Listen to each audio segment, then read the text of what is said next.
नमस्कार, राम राम मंडळी.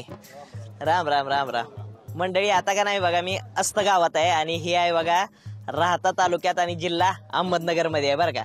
आणि मंडळी इथं बघा सकाळ सकाळी का नाही सगळी शेतकरी मंडळी, गावातली मंडळी सगळी इथं एकवटले. ते म्हणलं जरा चर्चा करावी यांच्यासोबत, कारण ही आता मतदार राजा होणार आहे. ते आहे का नाही, सामान्य सगळी जनता मतदार राजा होणार आहेत आणि यांच्याकडे अडी अडचणी जाणून घ्यायला आलोय बघा मी. यांच्या काय अडी अडचणी, राजकीय मंडळीने अडी अडचणी जाणून घेतल्या का हो तुमच्या?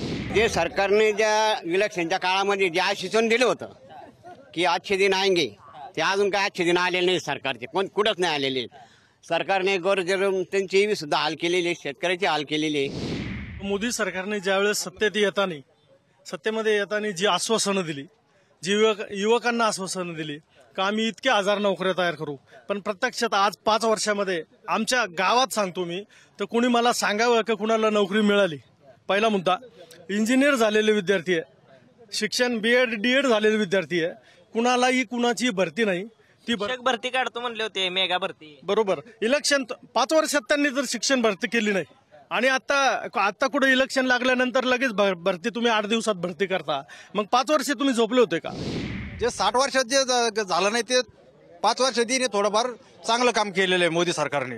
काय काय चांगली कामं केली? घरकुलाचे कामं केले असन, शौचालयाचे कामं केले असन. जवळजवळ आमच्या गावामध्ये 95% काम शौचालयाचं झालेले आणि घरकुलाचे जवळजवळ 260 घरकुल आमच्या गावात मंजूर झालेले आणि केलेले आहे.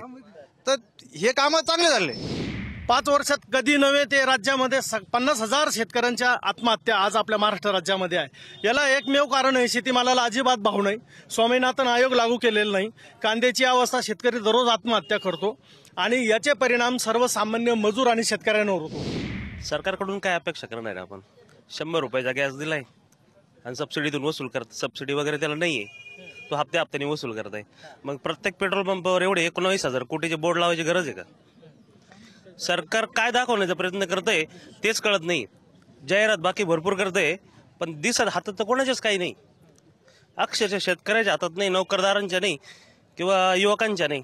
सगळ्यांना सांगितलं, युवकांना सांगितलं एवढ्या नोकऱ्या तेवढ्या नोकऱ्या, कुठंच काही नाही, प्रत्यक्षात काहीच नाही.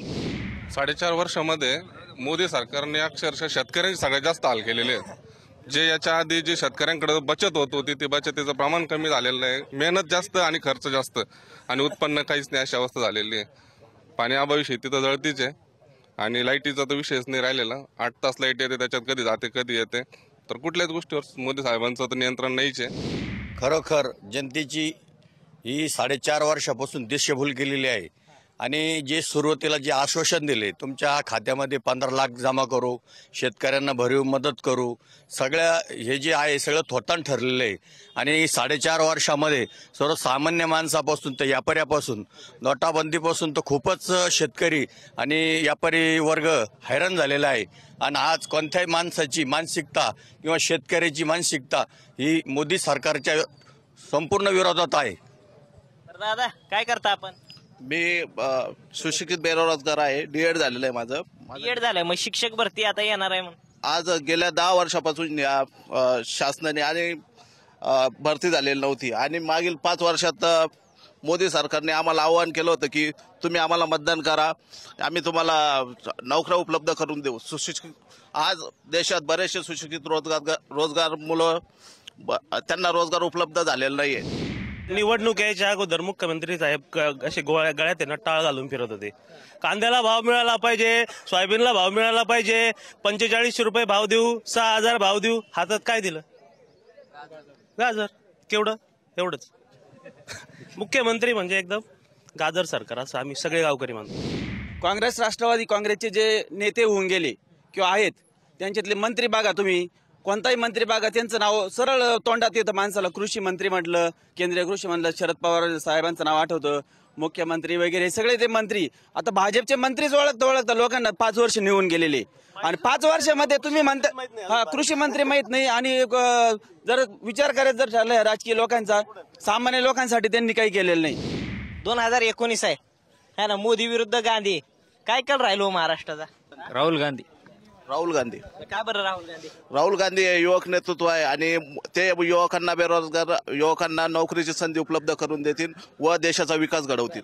काय वाटतं तुम्हाला मोदी गांधी राहुल गांधी. का बरं? राहुल गांधी चांगले आहेत. मोदींनी आता 5 वर्षात सर्वांना फसवलेलं आहे, त्यामुळे राहुल गांधी बेस्ट राहतील. राहुल गांधी. राहुल गांधी. तर का बरं?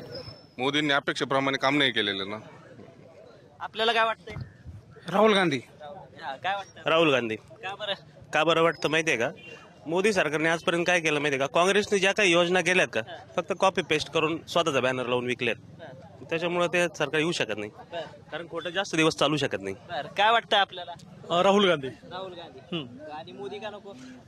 सर मला असा एक प्रश्न आहे, मोदी साहेबांचा जर आपण विचार केला तर जाहिरातबाजी आणि परदेश गमन याच्यावर जितका खर्च केला ना, तो खर्च जरी युवकांसाठी आणि शेतकऱ्यांसाठी वापरला असता तरी शेतकरी खुश झाला असता. म्हणून राहुल गांधी.